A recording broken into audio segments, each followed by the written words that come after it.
Hello, Eternum, and welcome to KOTT News, Eternum's #1 source for news. And this is the War Report. No change in the history of Eternum last night, as the syndicate members of Commit managed to maintain the master fishing port town of Reekwater.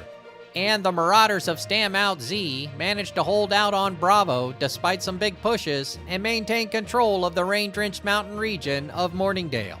KOTT News caught up with a stammed out Marauder after the battle and got their reactions. Congratulations on your victory here in Morningdale, able to keep them out of Fort Phase despite nearly getting Bravo at the end, but they didn't. Would you care to take us through your victory tonight? Yes, so what we did was, let them have that free point. They got us with the, 1-2 combo on the A, but we pulled through at B. Nova Life, tunneling me, it's all good. All love, baby. But stand what's on top. Review the VODs, Nova Life. Review the VODs, baby. Yeah, Stamouts, you definitely got through tonight, for sure. Was there anybody who stood out in their performance for you out there on the battlefield? Rasputin and the vote. Monsters on point, baby. Mr. Exact. Monsters. The solid shout out for sure. Well, you're out here defending things. Do you have any expectation or aspirations to go out and try to take more land? Yes, sir. Next stop, Fresh Bench, baby. Gotta get that ones again, baby. Oh, look out. Shots fired, Fresh Bench. Keep an eye out, Syndicate members. Catching up with Commit leadership in Far Harbor, KOTT News were granted a few words about their fight as well. Congratulations on your victory here in Reekwater, once again retaining the region for the Master Fishing Port Town. How do you feel about your victory tonight? Oh, I feel great about the victory tonight. You got to give it up to Iron Reavers for putting on a good try out on the field, but it feels great. Well, they were only able to get to 1 point off of you tonight, so clearly your defense was a very sturdy one. Was there anybody who stood out in their performance for you? Yeah, I got to give a big shout out to Lele for not sleeping through this war. Well, hey, the event's about to wrap up. Did everybody get everything they need, and are you excited for the next one that's coming around the corner?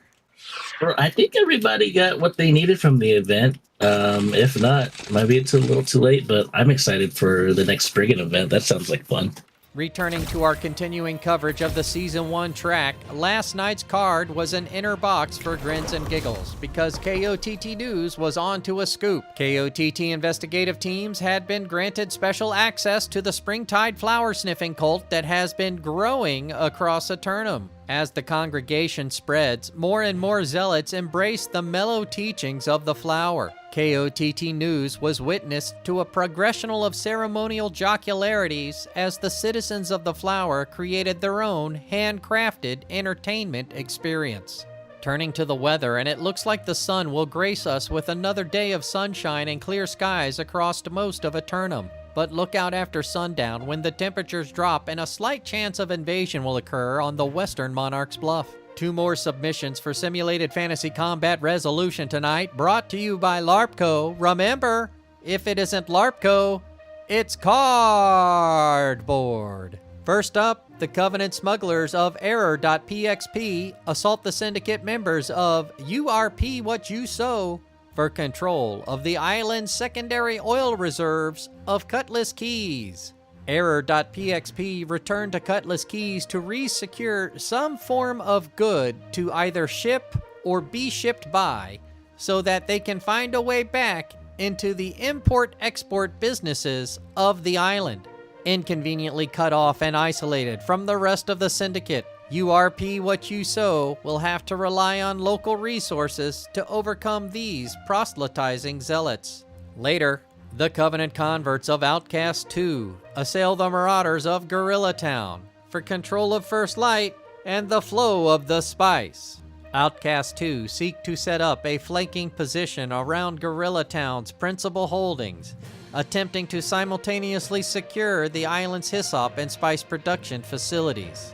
But with a late night timer, it's possible that every member of the Gorilla Town roster will be available from all over the planet in order to ensure that First Light stays green.